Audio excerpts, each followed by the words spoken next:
Rolling. Action. Hello, I'm Ryan. I'm Lachlan. And Connor. And I've got some amazing questions. Amazing questions. Ooh, interesting. What would it be like to be around our age in those times? It would be very annoying. You couldn't even see further from your eyes. Because do you know why? Why? Because red dust would be all over the place. It would be very annoying. Yeah. What would your average day be like in those times? It would be very interesting because there isn't any mobile phones or any technology really. No mobile phones? No mobile phones, Connor. Coming up, we've got a short film for you about the red dust in the steelworks. Ooh, that's even more interesting. I like Steelworks.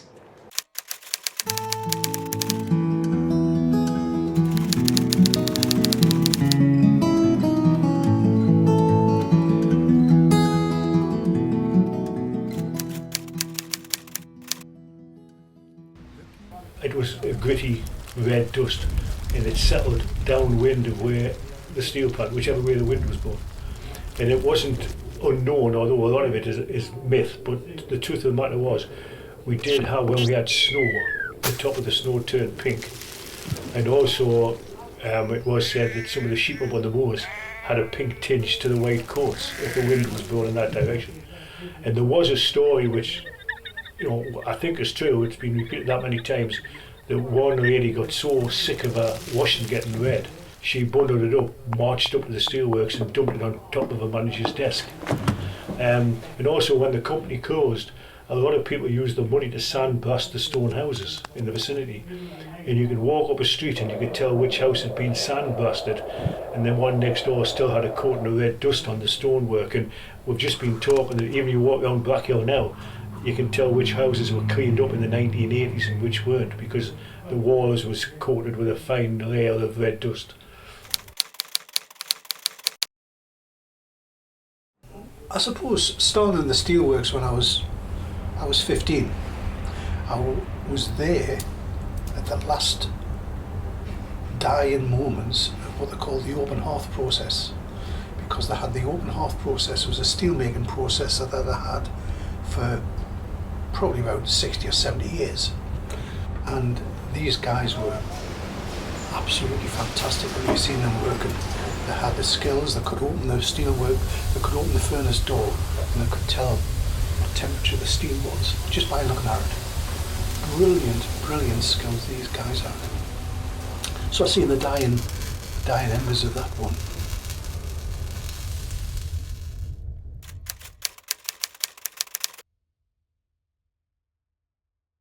Before the steelworks opened, there were only 145 people living in Consett.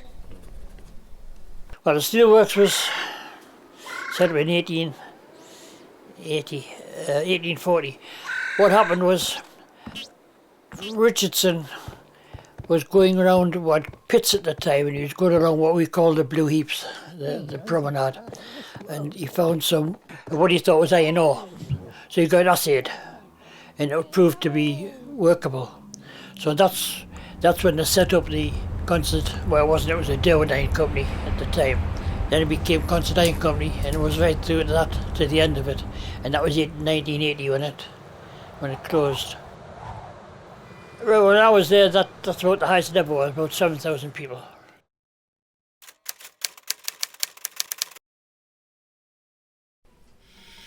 Sounds in the steelworks. Scorching hot fire making metal. Thunder and lightning, hammers hitting metal. Sparks of fire flying. Fire in your face. The fire looked like horseshoe magnet. Explosion! Whistling in a tunnel.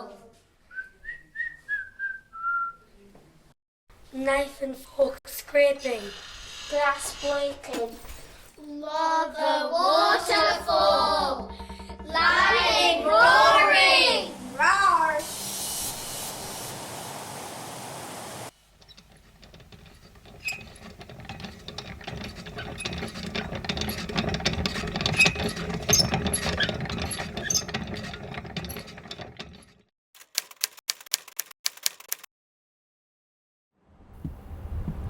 used to get put onto the cooling banks, although we called them the hot banks. And our job was when you had the slabs of steel that were put in furnaces, heated up, and then rolled into plates. And we used to stand on them to do this while they were still hot. And we used to and the plates would get moved across these banks as they cooled, and they were moving with us on them. They were hot. We were supposed to wear clogs and stuff like that, and they were like wooden soled shoes with horseshoes on the bottom, so they wouldn't, so they were protected from the heat.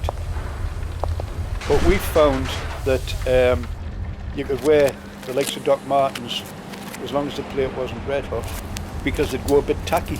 So you were actually less dangerous slipping than wearing them, although we weren't supposed to, we used to. Then the big guys would come along with a bit of string that was about 40, maybe 40 foot long, that had been covered in chalk. And they'd put the thumbs on these plates that were hot, with it holding the string down, and then somebody at the other end would like pull the string and then let it go, so it would put a white chalk line. So that was the line that they would use for cutting.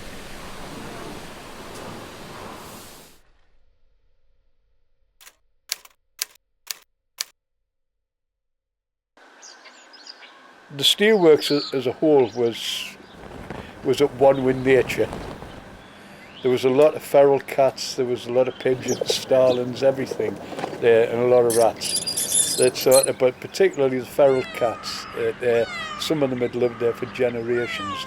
You just didn't put your hand anywhere near them, particularly if they had kittens or something like that.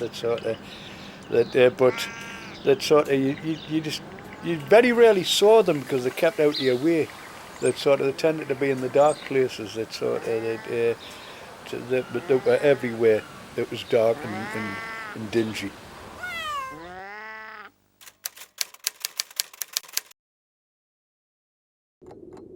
The only time I remember was winter, when to get up when it was really snowing and thick ice on the windows. It was inside the windows, lovely patterns, like leafy patterns and things. It's marvellous what the ice can do when you look at it. But it was inside the windows, not out. And it was so cold, we only had a coal fire downstairs, and we had a big 3-bedroomed house. I used to have to get ready under the blankets because it was so cold on a morning. When I was a child, we used to go to bed, and the whole of our bedroom used to light up orange during the night, and it was because they were tipping the slag on the slag heaps, which were just outside of Black Hill, and it was still molten, so it was lighting the sky up, and you thought nothing of it. It was just part and parcel of what went on when you were in bed.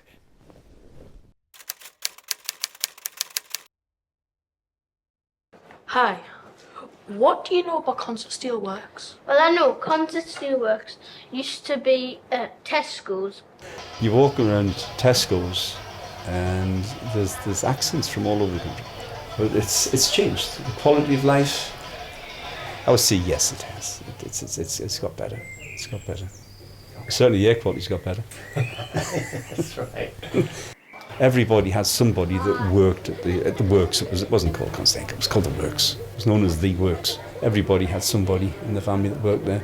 Everything revolved around it. So that heart went. I think it was round about October 1980. A sociologist, economist, he made a prediction of certain things that would happen in Consett after the closure of the steelworks, and how the town would progress, how there would be the boom, the obvious boom with the money from redundancies, and how the things would start to tail off. I think a lot of that's where the heart disappeared. It just went. And now it's totally changed. One thing that was, and I did hear say way back when, and I'm going back before the works even closed, somebody once said, an old guy who'd worked at the company said, one day this will all be covered in houses. And if you go down there now, you'll see it's all covered in houses. He made that prediction, and that was probably back in the 60s. You know, that it would close and it would be covered in houses. And there you go. It's all covered in houses. It's all covered in houses. It's all covered in houses. It's all covered in houses. It's all covered in houses.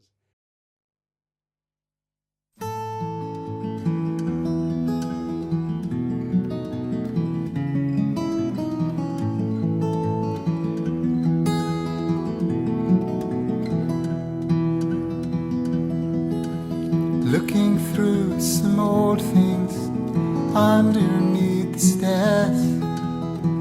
I found a picture book I'd never seen for years.